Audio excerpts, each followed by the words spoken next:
Jambusar city survey કચેરીના senior સર્વેયરનો વય નિવૃત્તિ વિદાય સમારંભ કચેરી ખાતે યોજાયો। તો વિગતે વાત કરવામાં આવે તો જંબુસર સિટી સર્વે કચેરીના સિનિયર સર્વેયર હસમુખભાઈ નાનજીભાઈ શ્રીમાળી કે જેઓ વય નિવૃત્ત થતા હોય કે કચેરી ખાતે વિદાય સમારંભ ભરૂચ DILR કચેરી હેડક્વાર્ટર્સ આસિસ્ટન્ટ CM વસાવાના અધ્યક્ષસ્થાને યોજાયો હતો।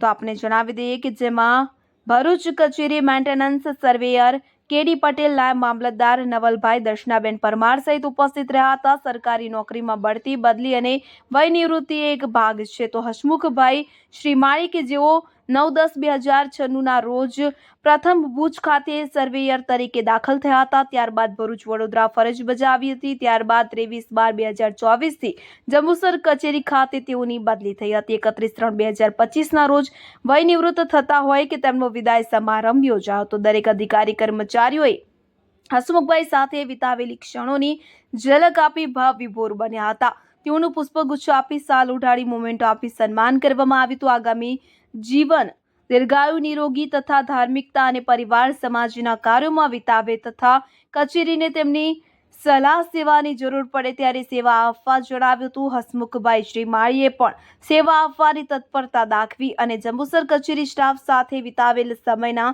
સ્મરણો વાગોળતા ભાવુક થયા હતા। તેમની માતાના ચરણ સ્પર્શ કરી આશીષ મેળવ્યા હતા અને આ પ્રસંગે જંબુસર, અંકલેશ્વર સિટી સર્વે કચેરી સ્ટાફ, સબ રજિસ્ટર કચેરી, ચિરાગભાઈ સહિત પરિવારજનો હાજર રહ્યા હતા।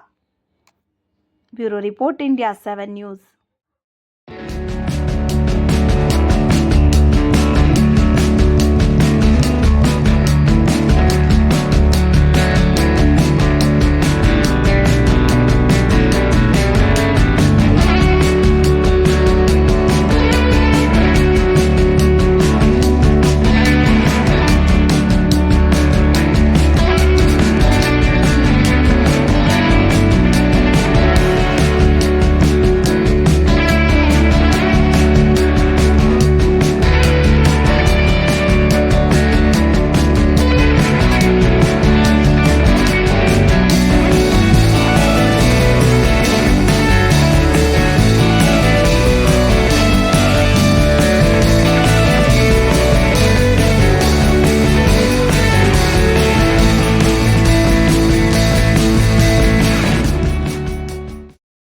દાખલ થઈએ છીએ તો આપણે વય નિવૃત્તિ તો લેવાની થાય જ છે કે આટલો સમય પૂરો થાય સરકારશ્રીના નિયમ અનુસાર ખાતામાંથી 58 વર્ષે આપણે રિટાયર થવાનું હોય છે।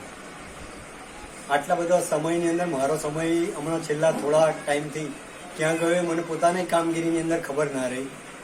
મેં મારી કામગીરી તો જીવન પર્યંત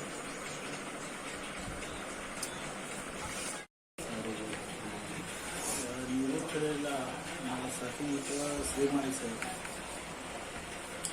અમે 2008થી ભરૂચ જિલ્લાના છેલ્લે 1 વર્ષથી જ જિલ્લા કર્યા। અહીંથી હતા તેમના શ્રીમાળી સાહેબ બહુ સ્ટાન્ડર્ડ।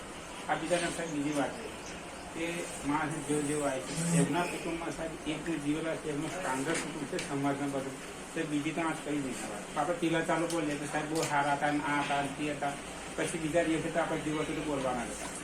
આજે સાહેબ બધા સમૂહથી એક જ પ્રાર્થના કરો કે સાહેબને સારામાં સારી તંદુરસ્તી આપે, એમનું કુટુંબમાં હળી ભળી જેવું છે, આનંદથી છે, એમનું પરિવાર બધું એક થાય અને આપણા જય જણ અમારા સાહેબ બધા એક લાખ ગમે તમે સબક